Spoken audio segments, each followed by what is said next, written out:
Alright, here we have a letter E that just came off the Super ChannelBender XP. We had them set the route the back with rivet holes around the edge, and our software has automatically read those rivet holes and added them to the return here in the flange.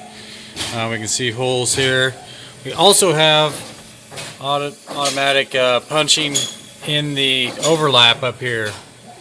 Got a nice flush overlap with rivet holes that are automatically added and make for a quick assembly of the letter here. So I'm going to slip this back in here and we'll take a look at how this lines up.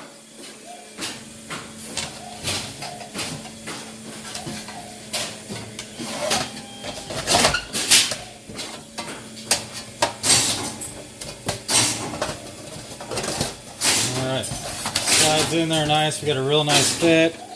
I'm going to flip this over and we'll see how easy it is and how well these holes line up. You can see my rivet hole here. Got a rivet, and I'm going to just slide that right in. It's lined up just perfectly. There. Put a couple more around here just to show you how well they line up.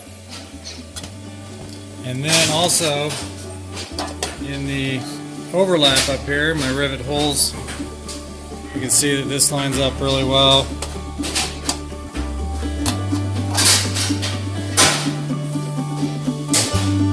And I'm ready to pull these rivets tight, and this letter is done. I can move on down the line.